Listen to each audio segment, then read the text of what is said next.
Amém? Vamos seguir então, ainda na página 35. Nós vamos ver que no sétimo selo, que seria Apocalipse 8 e 9, começa então o toque das trombetas. Então diz o toque das trombetas. O sétimo selo é composto dos julgamentos prefigurados nas 7 trombetas referentes, que se referem à natureza, à terra, o mar, águas doces, corpos celestiais. Aí diz, primeira trombeta, Apocalipse 8, 1/3 da terra será queimada pela saraiva, fogo, sangue. 1/3 das árvores e de toda a erva será queimada. Então nós já vimos o que significa esse 1/3. Não é 1/3, não é simplesmente 1/3. 1/3 significa tudo aquilo que o diabo conseguir realizar de mal, ele vai realizar. 1/3 está se referindo a todo o potencial satânico, com todos os demônios soltos. É uma quantidade muito grande, porque quando João tem a visão de Apocalipse, ele fala de 200 milhares, lembra? E vi cavaleiros e o seu número era 200 milhares, uma coisa assim, ou 20 vezes 200 milhares. Ele fala um número lá bem absurdo de grande.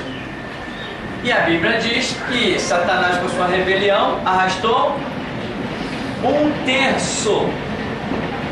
Se o número de anjos visto por João ali é um número já absurdo, e ele está se referindo apenas a uma situação de cavaleiros, anjos montados em cavalos, se ele está apenas se referindo àquilo ali, ele já menciona um número tão absurdo que ele é obrigado a usar o termo multiplicação para colocar o número em ação. Imagina então, se for juntar esses que João está vendo, com mais toda a multidão de anjos que nós podemos ver em outras posições ministeriais.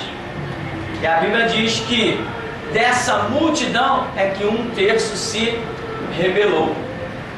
E agora, esta multidão de anjos caídos que se transformaram em demônios, alguns com um poder meio, uma influência, melhor dizendo, bem forte sobrenaturalmente, eles estarão todos soltos na terra. Então, daquele dia, igual não houve, e depois não haverá igual. Então, esse período chamado Grande Tribulação está aí dentro dos 3 anos e meio, é realmente algo estonteante. E aqui diz então, na 4ª trombeta, Apocalipse 8, 1/3 do sol, da lua, das estrelas se escurecerá, provocando desastres ecológicos. Diz aí Isaías, diz Ezequiel. Isso aí são textos que estão sujeitos a interpretações variadas, mas que nos dá o entendimento da ocorrência desse fator básico, de que os fatores da natureza realmente sofrerão um abalo.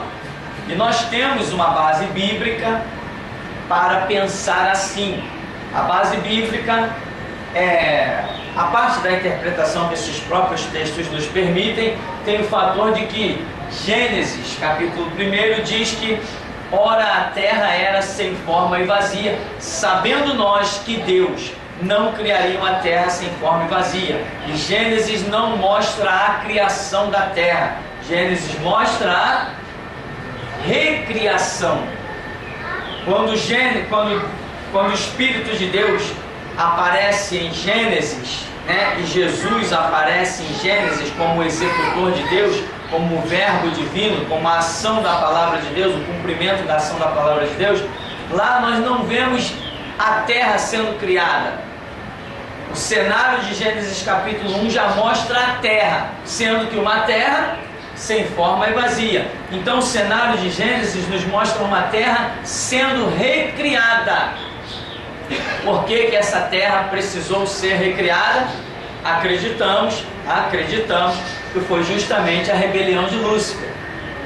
Quando Lúcifer se rebelou e os anjos lutaram contra os anjos rebelados, os anjos de Deus lutaram contra os anjos rebelados, né? Diz que lutou Miguel e os seus anjos, e lutou também o dragão e os seus anjos. Aquilo tanto é um passado, quanto para mim ainda é um futuro. Aconteceu na rebelião real, e eu creio que vai acontecer de alguma maneira ainda para o futuro. No episódio particularmente do arrebatamento da igreja. Agora, ali nós vemos essa batalha terrível compreendida exatamente aqui, ó. 1/3 da lua, das estrelas, por exemplo, desastres ecológicos, essa palavrinha aí, ecológicos, assim como todo sistema ecológico, inclusive acreditamos que tenham sido mortos aí os dinossauros. Os dinossauros existiram nessa terra antes dela estar sendo recriada. Quando Deus vem recriar a terra, os dinossauros já haviam sido extintos. E acreditamos nós que tenham sido extintos justamente por causa dessa rebelião de Lúcifer. Foi uma guerra terrível no universo, e isso provocou uma catástrofe, um cataclisma na própria Terra. E acredito eu que não só na Terra tenha provocado esse cataclisma, tenha provocado em todo o universo.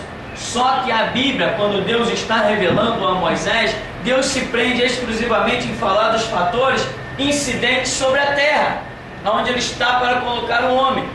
Isso deve ter gerado um problema em todo o universo. Imagina, milhões de anjos guerreando, anjos imortais, guerreando de tudo que é maneira, com poderes investidos. Uma coisa não é esse negócio de que a gente vê na televisão, não, né? Aquelas arminhas, aqueles poderes de criança, aquelas coisas. Não é isso, não. É realmente um impacto violento, forças fora do comum, uma rebelião incrível, uma multidão que você não tinha como contar. A Bíblia prefere chamar simplesmente de 1/3, de um número ser tão absurdo.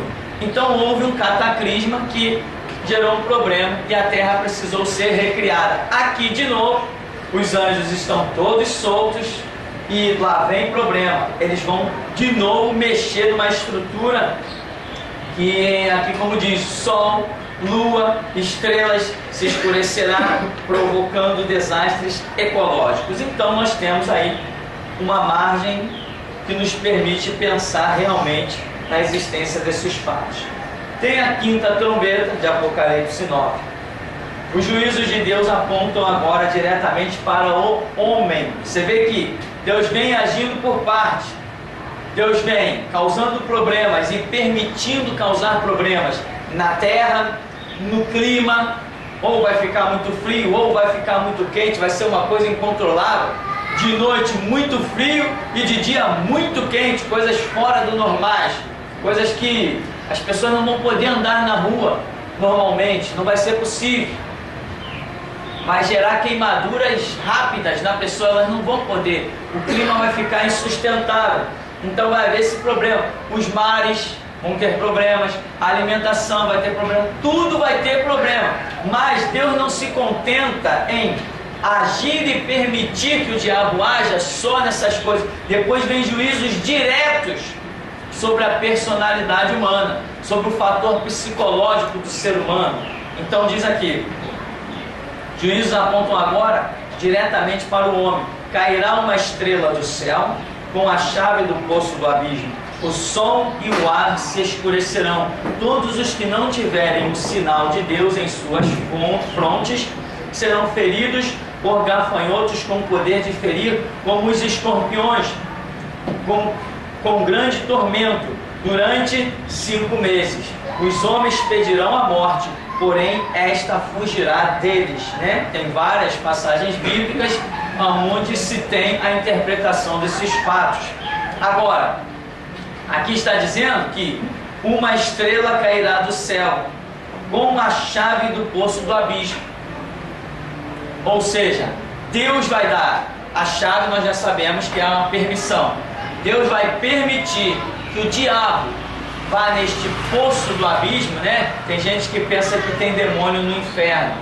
Não, não tem demônio no inferno. No inferno hoje nós podemos crer que existem espíritos de homens, não demônios. Ah, o diabo mora no inferno. Coitados. Incrível que a igreja está quase terminando seu tempo e gente de Bíblia na mão ainda é tão besta de dizer que o diabo mora no inferno. O diabo nunca morou no inferno. A Bíblia diz que o inferno é um lugar de tormento, não é um lugar que se entra e se sai. O diabo, vou descansar um pouco lá em casa, botar as pernas, vou assistir uma TV, vou até o inferno. Aí agora eu vou voltar para a terra para dar uma passeadinha lá, ver quem eu mais mato e destruo. Isso é coisa, não existe isso. O inferno, quando alguém é posto ali, está frito, né? E bem frito. Vai ficar lá. Entende? O inferno não é um lugar que se entra e sai, entra e sai. Não existe isso. De onde vem, diabo? De rodear a terra e passear por... Não, vem ali da minha casa, estava curtindo um videogame no inferno, né? Nada disso. Então, o inferno, aqui diz, o inferno é um lugar que, se os demônios caem lá, eles ficam presos, não saem mais.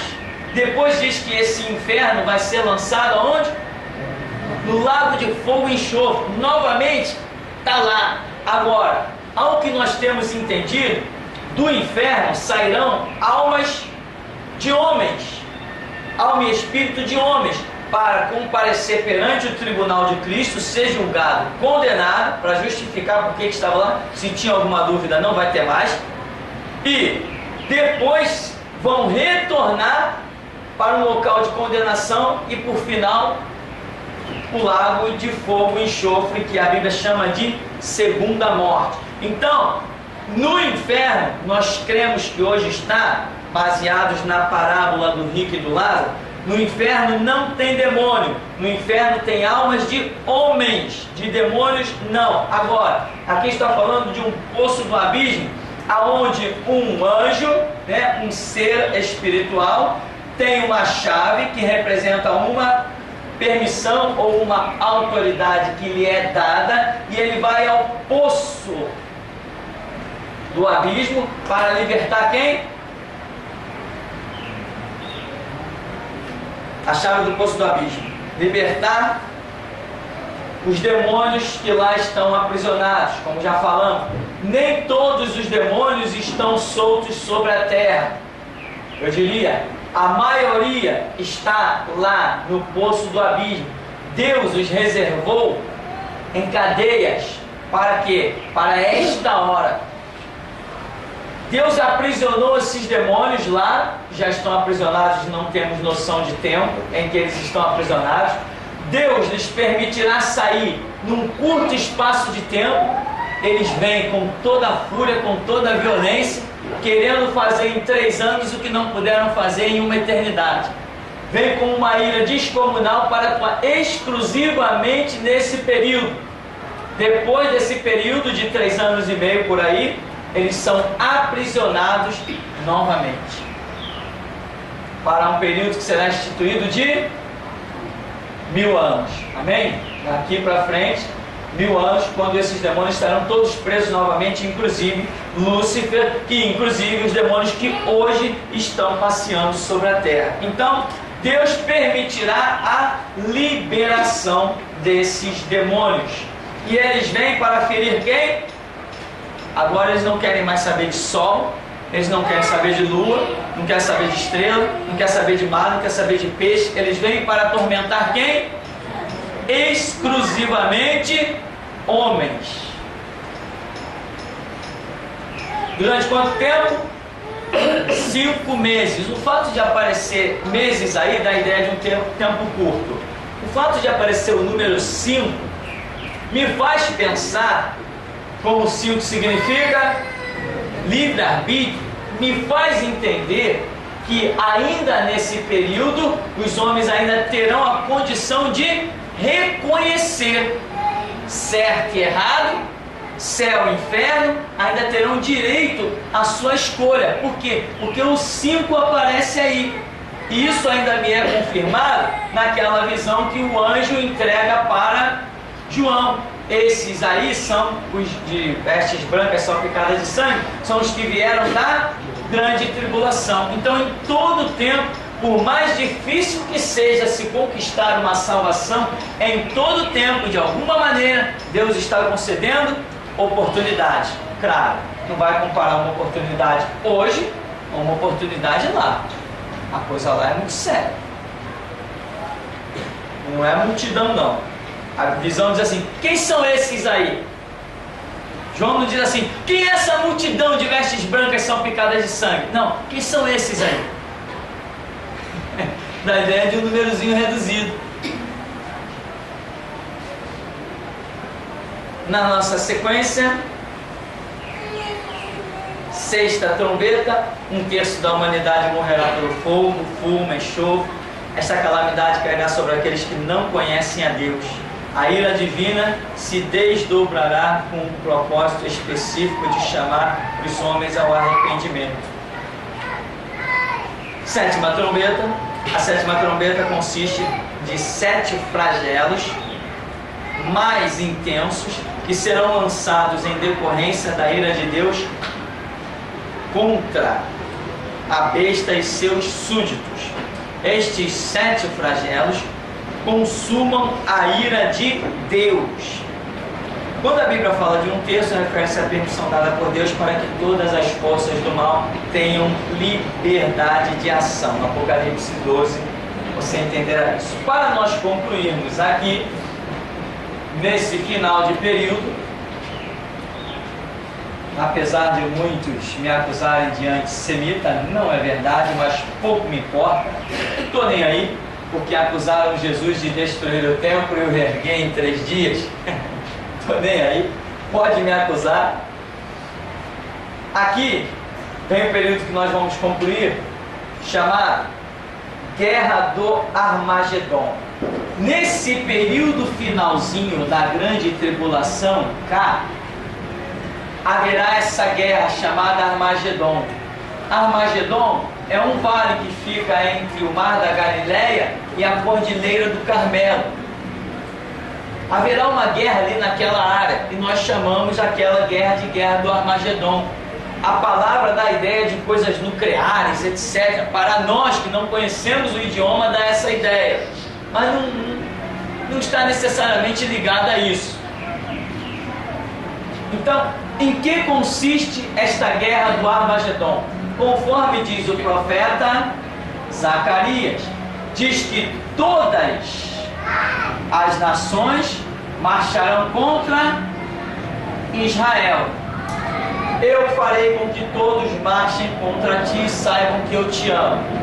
Então, nesse período, logicamente, depois de Israel passar por horrores fora do comum, como a Bíblia mostra, crianças sendo espedaçadas na cidade, mulheres forçadas, casas incendiadas, está escrito lá no profeta Zacarias, horrores fora do comum, mas um remanescente, um resto de Israel vai clamar. Quando eles clamarem pelo Messias, não o Messias só do entendimento deles, não, porque esse até hoje não funcionou, porque Deus não aceita culto irracional. Mas até lá, nós, voz da restauração, já estaremos influenciando a nação judaica poderosamente, ainda mais que a mídia está me ajudando. A mídia, jornais, denúncias anônimas, processos em delegacia, ela está me ajudando porque ela está me acusando de antissemita. Isso vai despertar a atenção do judeu. Quando o judeu for para o site, for para os meus trabalhos para ver a que ponto eu sou um antissemita, ele vai se deparar justamente com o contrário. Deus escreve certo com linhas tortas, né? Ele vai se deparar justamente com o contrário. Ele vai dizer assim: o cara não é antissemita, não. Aí ele vai se deparar com a minha interpretação das profecias de Apocalipse, que para eles é apenas um Pentateuco debaixo do braço. Então nós, voz da restauração, estaremos acordando os judeus. Eles, inclusive teve algumas visões A Dayana viu uma judia aqui dentro da igreja, depois parece que viu a judia ali no canto, esperando alguma coisa sair do púlpito. O Alessandro teve um sonho onde ele viu 3 judeus em faixas etárias diferentes aqui dentro da igreja, um mais velho, um menos velho e um mais novo. Quem mais teve sonho com judeu aí? Ninguém? Teve sonho com judeu também? Ou seja, Deus já está mostrando que esse contato do ministério, a voz da restauração, já está chegando aos judeus. É um trabalho que Deus não pode contar com qualquer um, irmão. Por isso que aqui eu digo, para você dar continuidade a esse trabalho, eu digo, irmão, coma a Bíblia. Como é que tu vai montar um trabalho para os judeus? E o judeu, que é aquele camarada obstinado, ou raçazinha obstinada, são judeus. A Bíblia diz, povo de dura cerviz e obstinado de coração. Esta é a declaração clássica que Isaías, Ezequiel e outros têm a respeito do seu próprio povo. Obstinados de coração. Você acha que eles vão pegar uma mídia, um trabalho escrito, sem pés, sem cabeça, sem fundamento e vão dar crédito?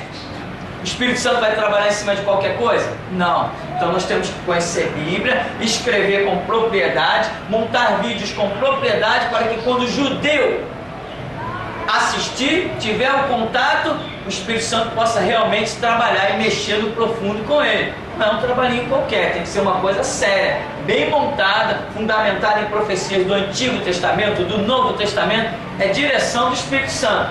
Então, nós vamos deixar uma herança gloriosa para os judeus, eles que deveriam ter deixado para a gente, mas nós vamos deixar para eles, porque os últimos serão os primeiros, né? E então o resto dos judeus que sobrar dessa batalha vai lembrar do Messias, de um Cristo que nós, voz da restauração, deixamos de herança para eles. Eles vão clamar. Quando eles clamar, aqui no final, no Monte das Oliveiras, desce Jesus Cristo para por fim a guerra do Armagedon, em que todas as nações, Brasil, Rússia, Irã, Estados Unidos, França, Inglaterra, está todo mundo contra Israel. Esse resto de Israel que vai sobrar e vai clamar, vai receber o Messias que virá para implantar com sede em Jerusalém o seu reinado por 1000 anos. Esses 1000 anos nós vamos ver na próxima aula os detalhes dele. Então, este é o episódio que fecha esse período chamado Grande Tribulação. Ele vem pegando já gentios, porque o reinado do anticristo primeiro não quer dominar os judeus. O reinado do anticristo vem primeiro para dominar os gentios. Ele faz aliança com os judeus. Então o anticristo vem ao cenário com uma aliança com os judeus. Enquanto o anticristo está dominando os judeus com essa aliança, ele não está esquentando com os judeus. Os judeus estão dominados com ele falsamente por causa de uma aliança. Mas uma igreja no final dos tempos é o problema, é a pedra de tropeço para o anticristo, porque essa igreja não fará aliança com ele. Essa igreja vai andar no meio de pedras afogueadas, enciumando o diabo. Então, quando encerra a era da igreja, o anticristo mostra a sua face, Israel diz, esse camarada não é Messias nenhum, conversa fiada, quebra a aliança com ele, aí ele reúne todas as nações que ele já conquistou, a igreja já saiu do caminho dele porque foi arrebatada, então ele marcha contra Israel para riscar Israel do mapa. Israel passa por horrores, fora do comum, e o resto no final acaba dizendo, ou o Messias vem agora, ou não vem mais. E clamam, e o Messias vem, mas eles vão clamar ao Messias correto. Outro detalhe é que judeus já estão querendo construir o templo, estão preparando as talhas, aqueles negócios que eles colocavam, os rituais, esse monte de coisa, as mesas, os candeeiros, estão montando tudo para preparar o cenário, porque dizem os judeus, este milênio é o milênio do retorno do Messias, ou melhor, é o milênio da vinda do Messias, dizem eles. Eles estão certos. Só que eles não sabem que esse Messias já veio e que agora é o seu retorno. Porém, eles estão certos. Porque dizem eles, esse é o 7º milênio, nós vamos entrar no 7º milênio. E se entramos no 7º milênio, as guerras têm que acabar. A paz tem que reinar, porque é o reinado do Messias. E no reinado do Messias, dizem eles, acertadamente, não terá guerra. E eles dizem, o Messias vem, vai reinar com quem? Aí o judeu bate no peito, vai reinar conosco. Vai, com certeza vai. Mas não é de graça. Depois de eles olharem, não ter mais para onde fugir. Depois que eles olharem Jerusalém e verem uma estrada de sangue, uma estrada de cadáveres, cabeça para tudo que é lado, braço para outro, quando eles olharem e verem Jerusalém assim, aí sim o Messias virá, depois deles clamarem que é certo. Mas eles não sabem disso, por enquanto. Mas eu vou fazer o vídeo e eles vão ficar sabendo. E quer ouçam, quer deixem de ouvir. Eu tenho que fazer a minha parte. Então, e por outro lado, quanto mais me acusarem de antissemitismo, melhor vai ser. Porque mais vai levar os judeus ao site. Então aqui tem esse cenário.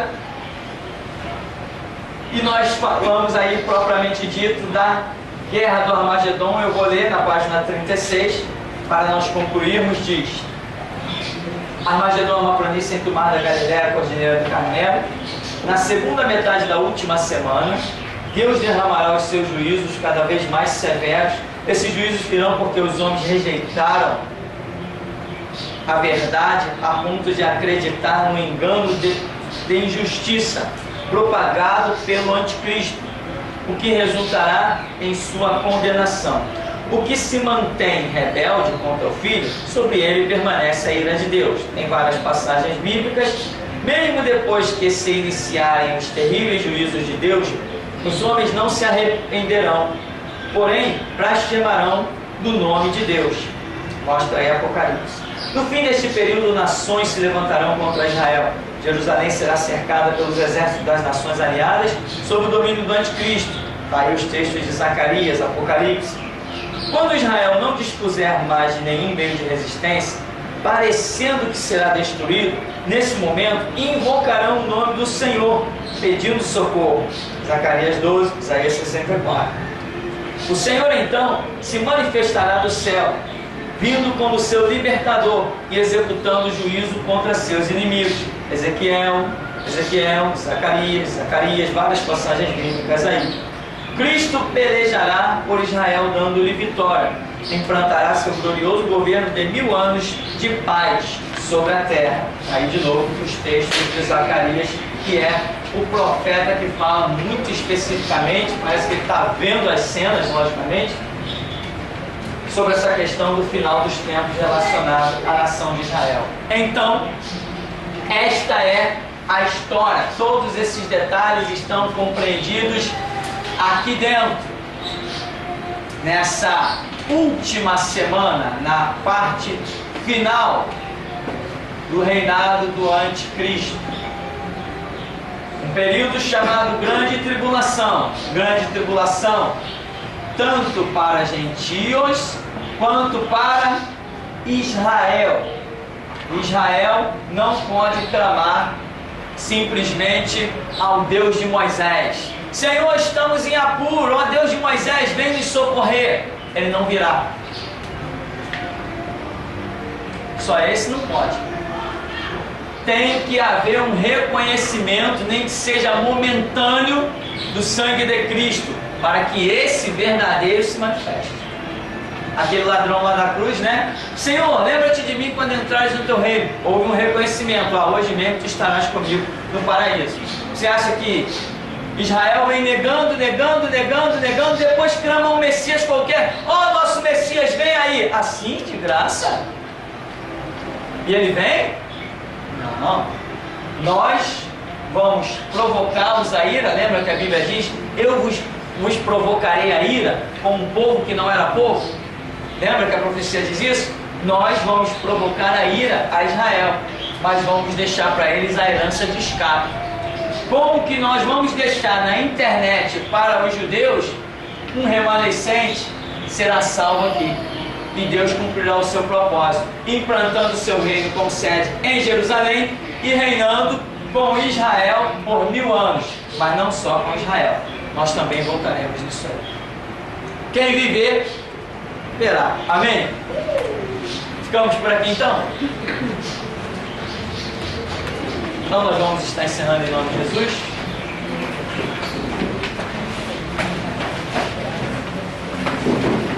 Deus vivo, nós te glorificamos por esta hora, por este momento, e queremos te pedir forças redobradas, porque está escrito e nós cremos e sabemos que é verdadeira a tua palavra. Os que confiam no Senhor renovarão as suas forças, subirão com asas como aves, correrão e não se cansarão, caminharão e não se fadigarão. Deus, usa esta mídia que está aí, ainda que profanada e corrompida, assim como tu usaste o diabo no livro de Jó. Usa também essa mídia que aí está, ó Deus, para apressar os teus projetos, para promover os teus ideais, porque operando o Senhor, ninguém impedirá. Até mesmo quem quer te impedir, ó Deus, tem que servir ao teu propósito, pois nenhum dos teus pensamentos poderá ser impedido. Dá-nos graça, capacita, nós queremos te servir. Instrui-nos, ó Deus, impulsiona-nos, guarda-nos como a menina dos teus olhos, Senhor. Guarda-nos como ovelha na palma da tua mão, porque para nós o viver é Cristo e morrer é lucro. E o que nós queremos é ser obreiros aprovados, que não tem do que se envergonhar e que maneja bem a tua palavra para a honra e glória do teu santo nome. Capacita-nos e recebe a nossa gratidão por esta manhã, em nome de Jesus. Amém. Amém. Vamos em paz em nome de Jesus.